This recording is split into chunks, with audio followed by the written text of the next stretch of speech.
नमस्कार साथियों, स्वागत है आपका BNK24 यूट्यूब चैनल पर। बहुत बहुत साथियों, जैसे कि आज का बड़ा इवेंट था रेपो रेट में बदलाव।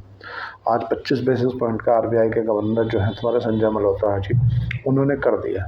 विस्तार से चर्चा कर लेते हैं। जो RBI की जो मॉनेटरी पॉलिसी की जो बैठक थी, उसमें RBI गवर्नर ने क्या कहा, वो वीडियो में पूरी 23-24 मिनट की है, वो मैं अपलोड स्पेशल कर दूंगा, ताकि कुछ लोगों को अगर मतलब ऐसा नहीं समझ पाते तो क्या बोला उन्होंने, GDP को लेकर क्या बोला, कंजप्शन को लेकर क्या बोला, महंगाई को लेकर क्या बोला, ग्रोथ को लेकर क्या बोला, वो सब पूरी की पूरी चीज़ें आप उसको उसमें देख सकते हो। बड़े आराम से इत्मीनान से देख लेना, मैं आपको भेज दूंगा।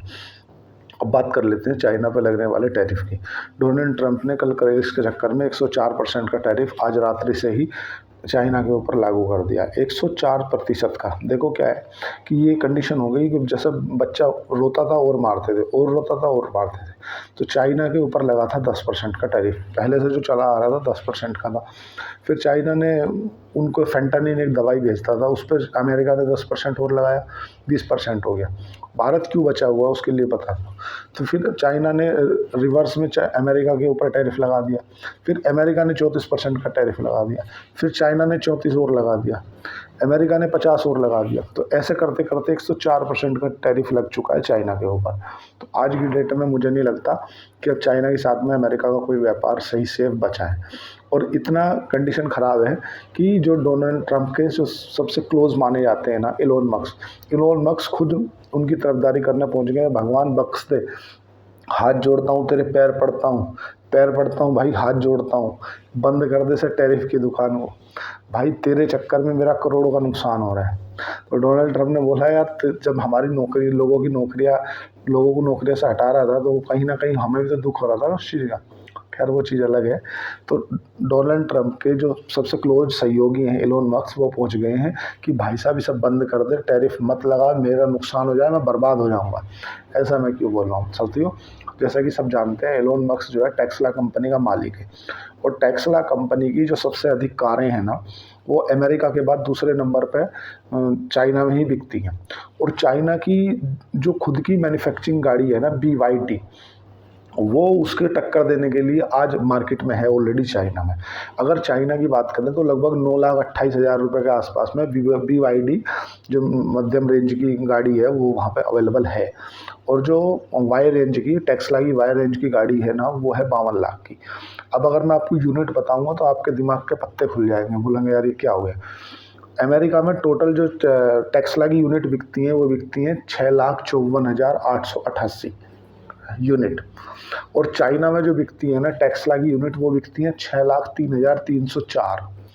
अब सीधी सी बात है, जो इसका इतना एक्सपोर्ट इंपोर्ट होता है ना, उसको सीधा अब भारत से कंपेयर करो, छोड़ जान दो। टोटल भारत के अंदर टेस्ला की 4 गाड़ियां हैं। इतने बड़े भारत में मात्र 4 हैं, और उंगली पे गिनवा सकता हूँ मैं। 2 तो हैं मुकेश अंबानी के पास में, एक है तुम्हारा विजय शेखर शर्मा के पास में मतलब उंगलियों पे, और एक है प्रशांत रोहिया के पास में। पूरे भारत में मात्र 4 टेस्ला हैं। एक आपने कुछ दिन पहले एक ऐसा इंटरव्यू देखा होगा कि इलोन मस्क भारत आने वाले थे, कोई ऑटो को लेकर डील करने वाले थे, लेकिन वो भारत ना आके वो फिर चाइना चले गए थे। पता क्यों गए थे? नहीं मालूम, मैं बताता हूँ। एक्चुअली में हुआ क्या था कि चाइना ने कुछ ऐसी पॉलिसी ले आई थी जिससे टेस्ला गाड़ी को बहुत बड़े नुकसान होने वाला था। तो चूंकि व्यापारी आदमी है, बिजनेसमैन है, उनने सोचा इधर तो अपन बाद में देख लेंगे, पहले चाइना चलते हैं। चाइना जाके उसने अपनी डील क्लोज कराई, मामले को सॉर्ट आउट किया। क्योंकि सीधी सी बात है ना भाई, आप तो खुद कैलकुलेटर कर लो, मतलब लगभग $30 बिलियन, $300 बिलियन के आसपास का व्यापार तो टेस्ला से होता है भाई। एक गाड़ी की कीमत है 52 लाख रुपए। टोटल 6,03,304 गाड़ियां बिकती हैं।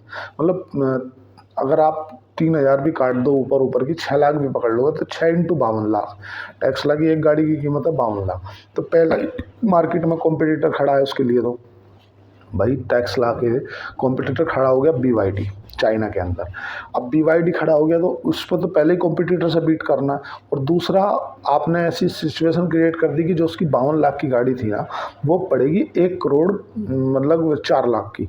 1,04,00,000 की जो 52 लाख की गाड़ी थी, सेम उससे अधिक फीचर्स के साथ में, उससे अच्छी टेक्नोलॉजी के साथ में, टेस्ला से अच्छी टेक्नोलॉजी में उन्हें 10 से 11 लाख में BYD गाड़ी मिल जा रही है। तो कहीं ना कहीं जो इलोन मस्क है ना, इलोन मस्क को अपना जो कंपटीटर है ना वो बड़ा होता हुआ नजर आ रहा है। उन्हें लग रहा है कि अगर ये जल्दी टैरिफ की दुकान बंद नहीं की गई, टैरिफ को जल्दी ही नहीं क्लोज किया गया, तो कोई आए चाहे नहीं आए, देश तो बाद में रोड पे आएंगे, टेस्ला पहले रोड पे आ जाएगी। अमेरिका के अंदर इतना वो प्रोटेस्ट चल रहे हैं कि टेस्ला के कारों में, टेस्ला के ट्रकों में लोग बाग आग लगा दे रहे हैं, क्योंकि उसने क्या है कि डोजी डिपार्टमेंट का जो हेड है ना, उसने दे लोगों की नौकरियाँ फायर फायर फायर। सरकारी कर्मचारी भाई, आदमी जॉब सिक्योरिटी के लिए तो नौकरी करता है सरकारी, अगर उसे ये मालूम हो जाए कि सरकारी नौकरी भी ऐसी है जब जिम आएगी जब कोई भगा देगा, तो फिर काहे के लिए नौकरी करेगा वो सरकार में। तो गवर्नमेंट में आदमी इसीलिए जाता है, हर सबकी एक जो वुमेन नेचर होता है वो सबका सेम होता है। वहाँ पे वो लोग सरकारी आदमियों को भगा रहा है। तो पहली बात तो उसकी BYD से होता हुआ कंपटीटर, दूसरी बात उसके जो प्रोडक्ट हैं, अगर वो $300 बिलियन की टेस्ला बेचता है ऐसा मान लो, अब वो सीधी सी बात है उसकी डबल की होगी। भाई आदमी क्या करता है, जब भी कॉम्पिटिटर में अगर कोई आदमी 10 रुपये का कोई ग्लास बेच रहा है, तो हम ये चाहते हैं कि हम अपने ग्लास की कीमत 9 रुपये रखें। अगर जूस का कोई कॉम्पिटिटर चल रहा है, वो छोटे लेवल पे बता रहा हूँ, तो कोई 10 का बेच रहा है तो हम 9 का रखेंगे, तो हमारे पास पब्लिक एक्टिव होगी। अब वो पता चले वो 10 का रख रहा है, हमने वो 10 अपने ग्लास का 10 की जगह 25 का कर दिया, गिलास वही है, जूस वही है, उससे अच्छी क्वालिटी, हटा यार उससे छोड़ा, अपने ये वाला लेते हैं। भाई हम लोग भारत में गाड़ियाँ क्यों लेते हैं, कभी इस बात पर रिसर्च की? भाई सीधी सी बात है, हमें वो गाड़ियाँ अमेरिका के मुकाबले जो दूसरी गाड़ियाँ हैं सस्ती पड़ती हैं। सेम कंडीशन आज के डेट में BYD को होगी। अगर BYD वहाँ जाती है कहाँ पे, अमेरिका में, तो वो दुगने कीमत की होगी, क्योंकि 104% का तो टैरिफ ही है, फिर एडिशनल टैरिफ भी होता है, खर्चा भी होता है। और उसके मुकाबले अगर भारत की जो रेंज रोवर की बात करें, या जो तुम्हारा टाटा बनाती है ना, ये उनकी गाड़ियाँ सस्ती पड़ेंगी। देखो कुछ जगह पे सीनियर आदमियों का होना बहुत ज़रूरी है। जैसे तुम्हारे मोदी जी हैं, मोदी जी की तरफ से, या जो जयशंकर जी हैं हमारे विदेश मंत्री, उनकी तरफ से कोई भी बयान नहीं आया। क्यों नहीं आया मालूम है? क्योंकि देखो जो ब्यूरोक्रेट होते हैं ना, जो पुराने IFS होते हैं ना, बहुत सीनियर आदमी होते हैं। क्योंकि कभी भी जब मामला उथल पुथल हो, जैसे किसी भी समुद्र में लहर मची हो, तो उस समय नाव लेकर समुद्र में नहीं उतरना चाहिए, ऐसी कहावत भी है। सेम किया अपने तुम्हारा जो विदेश मंत्री है उन्होंने, और मोदी जी ने, ना तो मोदी जी ने उस टैरिफ को लेकर कोई बयान दिया, और ना ही मोदी जी ने या जो तुम्हारा विदेश मंत्री है उनकी तरफ से कोई ऐसा उथल पुथल का माहौल आया। ट्रंप ने बोला मैं भारत के ऊपर 26% का टैरिफ लगाऊंगा, भारत मौन। एक्चुअल में कहीं अगर सभा हो रही हो और उस सभा में हर आदमी चिल्ला रहा हो, और अगर कोई एक आदमी शांत बैठा हो ना, समझ लेना वो सबसे सीनियर और सबसे अनुभवी व्यक्ति है, जिसका परिचय आज भारत दे रहा है। भाई चाइना के साथ में कलेश इतना बढ़ा क्यों है? बढ़ा इसलिए कि उसकी कॉलर ऊंची करने के मारा, ईगो की हार्ट, अरे मैं भी लगाऊंगा, तो बोला ठीक है मैं भी लगाऊंगा, मैं लगाऊंगा, बोला ठीक है मैं भी लगाऊंगा। आज कंडीशन ये है कि चाइना के पास 104% का जो टैरिफ है ना, वो लागू हो गया है। इसका जो कहीं ना कहीं जो इफेक्ट है ना, वो देखने के लिए भारत को मिलेगा, पूरा फायदा भारत को मिलेगा। किन को? जैसे सोना की अगर बात करें, सोना 94,500 चला गया, 95,000 चला जाएगा, आज 87,700 का उसका आज का रेट है। चांदी तुम्हारा 1,11,400 चली गई थी, मतलब 1,14,000 मोटा मोटी मान लो, वो आज 88,000 पे आ गई। सोना भी गिर गया, चांदी भी गिर गया, क्रूड ऑयल भी गिर गया। क्रूड ऑयल जो एक समय पे $80 प्रति बैरल पे चल रहा था, आज वो आ गया $58 प्रति डॉलर। देखो यार, हमारे भारत में तो हम अभी कहीं भी नहीं गए हैं। अगर आप जाकर देखो ना तुम्हारा ईस्टर्न कंट्रियों में, वहाँ की स्थिति बहुत ज़्यादा गंभीर है, ख़राब है।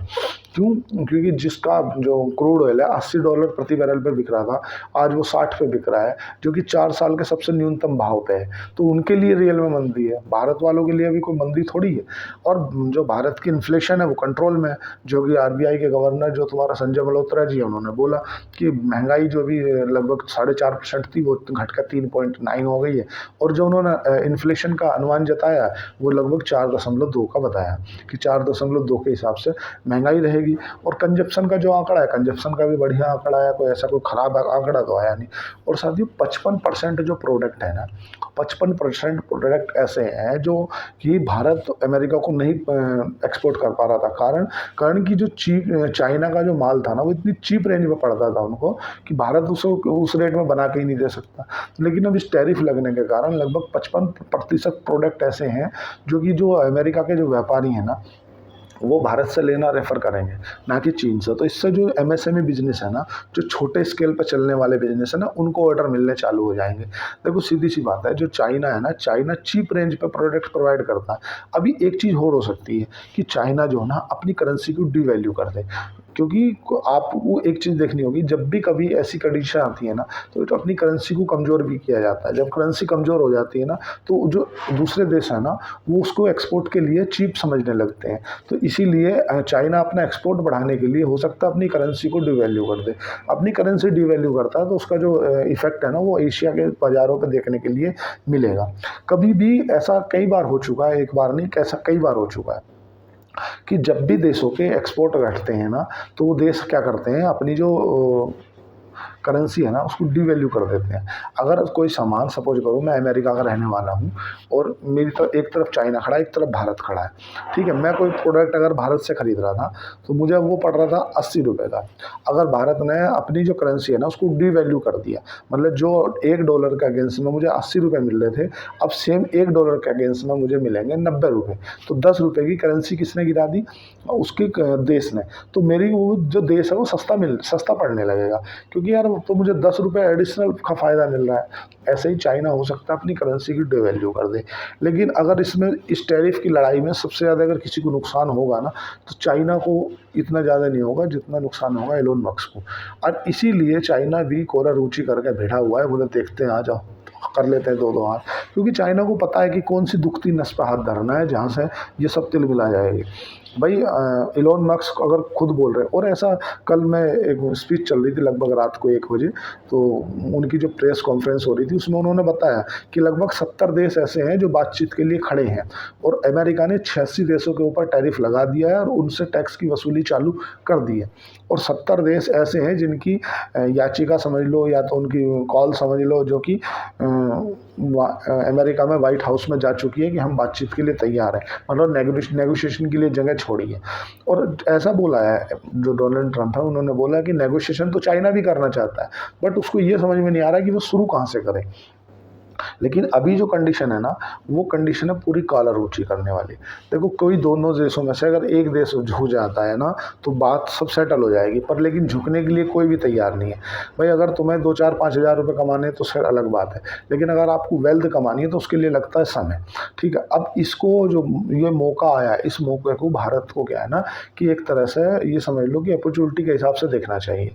क्योंकि अगर मौके का चौका मार दिया, जितने भी एक्सपोर्ट है ना जो चाइना की तरफ हो रहे थे ना उनको, चाहे वो टेक्सटाइल से रिलेटेड हो, चाहे वो छोटे बिजनेसेस हों, कुछ भी सब भारत में कर लो, डाइवर्ट कर लो और कुछ नेगोशिएशन कर लो। वो 26% कह रहा है, तुम बातचीत करके 20 के आसपास ले आओ। हालांकि जो आज पीयूष गोयल हैं, जो हमारे इंडस्ट्री मिनिस्टर है ना, वो आज जो व्यापारी है ना उन व्यापारियों से बैठ के बातचीत कर रहे हैं कि भाई कहाँ पे गुंजाइश है, कहाँ क्या हो सकता है, या हम जो तुम्हारा अमेरिका के जो इंडस्ट्री मिनिस्टर हैं उनसे क्या बात करें, आपको कहाँ पे थोड़ी बहुत रियायत मिल सकती है। तो आज जो हमारे वो गए हुए हैं उनकी मीटिंग चल रही है।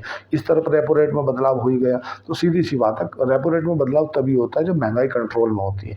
जब अगर देखो अमेरिका में रेपो रेट में क्यों नहीं बदलाव हो रहा, क्योंकि वहाँ की जो महंगाई है ना वो आउट ऑफ कंट्रोल है। इसीलिए जो फेडरल बैंक के चेयरमैन है उन्होंने बोल दिया भाई मैं महंगाई कंट्रोल नहीं है, मैं किसी कीमत पे भी रेट कट नहीं करूँगा, तुम्हें जो करना है सो कर लो।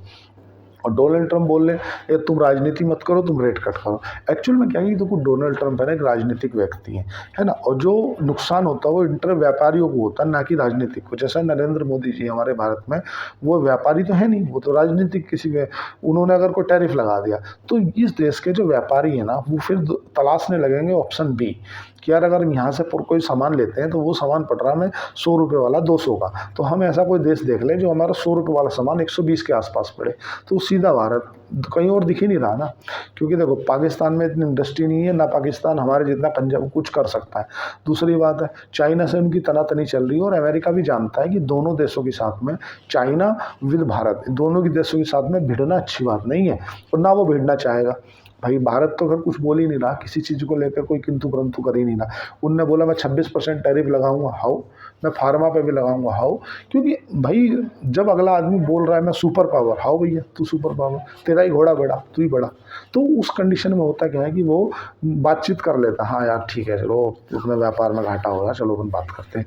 लेकिन जब बोलता नहीं मेरा घोड़ा बड़ा, बोलो ए मेरा घोड़ा बड़ा है मेरा, तो कॉलर की मूंछ की लड़ाई चल रही है। अभी मूंछ की लड़ाई कहाँ तक चलेगी देखने में आएगा। देखो जितनी भी ये कमोडिटी में जो फर्क पड़ रहा है ना, चाहे वो तुम्हारा गोल्ड पे है, चाहे तुम्हारा सिल्वर पे है, चाहे तुम्हारा क्रूड ऑयल पे है, ये पूरा का पूरा इफेक्ट जो पड़ रहा है ना, ये पड़ रहा है पूरा टैरिफ के कारण। और टैरिफ जो है ना वो पूरी की पूरी मूंछ की लड़ाई है। भाई अगर चाइना झुक जाए तो मामला सेट हो जाए, और अमेरिका इसलिए नहीं झुकेगा कि वो झुकेगा मतलब उसकी नाक नीची हो जाएगी, क्योंकि मैं तो आई एम सुपर पावर। हमने 87 देशों से टैक्स लेना चालू ही कर दिया ना। आज 70 ऐसे देश हैं जो उसके साथ में नेगोशिएशन के लिए खड़े हैं, सरकार बात कर लो बैठ जाओ। और जो उसके खुद के सबसे बड़े वहाँ के जो बिजनेसमैन है एलोन मस्क खुद कह रहे हैं कहना भाई साहब इसे टैरिफ वाली दुकान को बंद कर लो, टैरिफ खत्म कर दो, मैं बर्बाद हो जाऊंगा, $300 बिलियन का नुकसान हो जाएगा। मेरा कॉम्पिटिटर अगर बड़े लेवल पे, सपोज करो कंजप्शन का बाजार है, अगर वहाँ के लोगों को BYD अच्छी लगने लगती है तो वो चाइना का जितनी भी, भारत में 4 गाड़ी बिकती है यार, उसने भारत को क्यों इग्नोर मार दिया? एलोन मस्क ने भारत को इग्नोर मार के चाइना चले गए, क्यों चले गए? तो हर आदमी बिजनेसमैन सोचता है कि मैं पैसा कहाँ से कमा सकता हूँ। उसकी बिकती है वहाँ पे 6 लाख यूनिट, भारत में बिकती है 4 लाख यूनिट, और 6 लाख 4,000 यूनिट बिकती है, 6 लाख अकेली नहीं है। और कौन सी बिकती है? वाई सीरीज की। वाई सीरीज मतलब कौन सी? मतलब जो 52 लाख की आती है। भारत में मात्र 4 गाड़ी गिनती की हैं, 2 तुम्हारा मुकेश अंबानी पे, एक तुम्हारा पेटीएम के विजय शेखर शर्मा पे, एक तुम्हारा प्रशांत रोहिया पे, 4 गाड़ियां हैं। तो भैया आदमी बिजनेसमैन है तो बिजनेस देखेगा ना, वो कहाँ जाएगा? सीधी सी बात है। अगर ऐसा हुआ तो BYD की डायरेक्ट सेल इफेक्ट हो जाएगी, उसकी सेल हो जाएगी 4 गुना। तो जिसके घर खुद के कांच के बने हो ना, वो दूसरों के घरों पे पत्थर नहीं मारते। ये समझ में आ रहा है आज एलोन मस्क को। एलोन मस्क खुद उनको टैरिफ के लिए बोलने गए, भैया रहने दो तथा शांति करो, नुकसान हो जाएगा मुझे, भैया नुकसान हो जाएगा, मत करो, बंद करो, कम करो। अब नेगोशिएशन हो जाए, तो जब तक तो ये तनातनी इनमें से कोई एक झुकता नहीं है। अब देखते हैं इस पर चाइना की क्या प्रतिक्रिया आती है। लेकिन वर्तमान में जैसे अगर क्रूड ऑयल सस्ता है या बैंकों के रेपो रेट कटे हैं, तो किन किन सेक्टरों में आपको अच्छा देखने के लिए मिलेगा? तुम्हारा पेंट हो गया, एविएशन हो गया, तेल से रिलेटेड HPCL BPCL है ना, बैंकिंग हो गया, NBFC हो गया, ये सेक्टर हमेशा पावर हो गए, ये हमेशा अच्छे रहेंगे, टेंशन लेने वाली बात। किन सेक्टरों पे इफेक्ट देखने के लिए मिलेगा? जिन सेक्टरों से दूर रहना, फार्मा, ऑटो, मेटल ऐसे IT ऐसे सेक्टरों को दूर से नमस्कार करना, बोलो प्रभु आपकी सदाई जय हो। तो साथियों थोड़ा सा मौज मस्ती भी जरूरी है। आज के लिए इतना ही। चैनल को लाइक करें, सब्सक्राइब करें, कमेंट करें। धन्यवाद, थैंक यू।